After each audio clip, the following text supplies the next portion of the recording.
Alors, on a essayé de proposer un modèle plutôt là, non linéaire, si je peux m'exprimer comme ça, où l'innovation est caractérisée par des allers-retours récurrents entre la recherche et le milieu d'usage, qu'on peut appeler les marchés.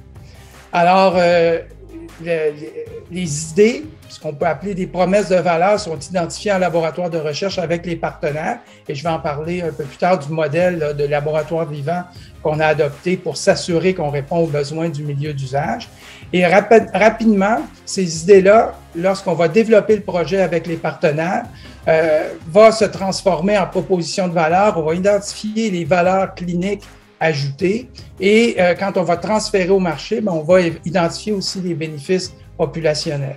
Alors, c'est un peu le modèle là, et c'est une fois qu'on va arriver au marché, bien, il y a des nouvelles questions, il y a de nouvelles idées qui vont revenir de l'usage et on va souvent être obligé de retourner au laboratoire pour améliorer les processus ou les idées et améliorer le produit ou en développer des nouveaux à partir des premières expériences.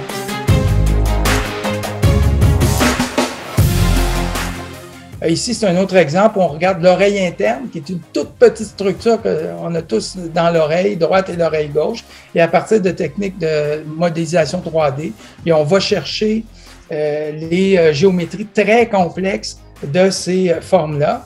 Et une fois qu'on a ces structures-là en 3D, on peut en faire des analyses pour les patients qui ont des problèmes d'équilibre, par exemple.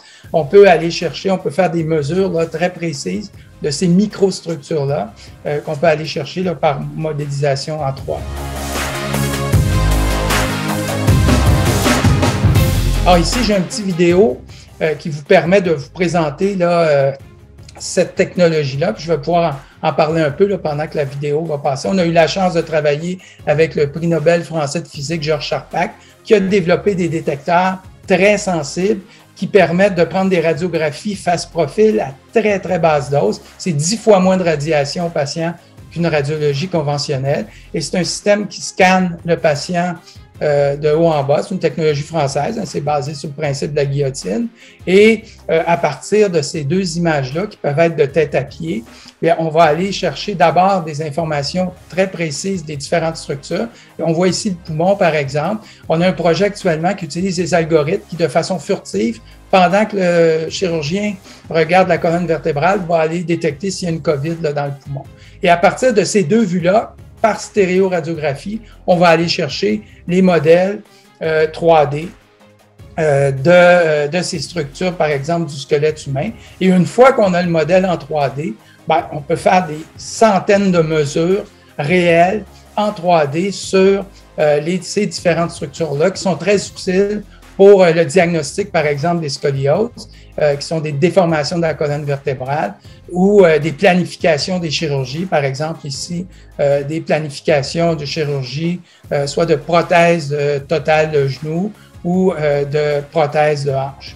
Donc, une information extraordinaire qu'on peut aller chercher seulement à partir de 2 vues radiographiques.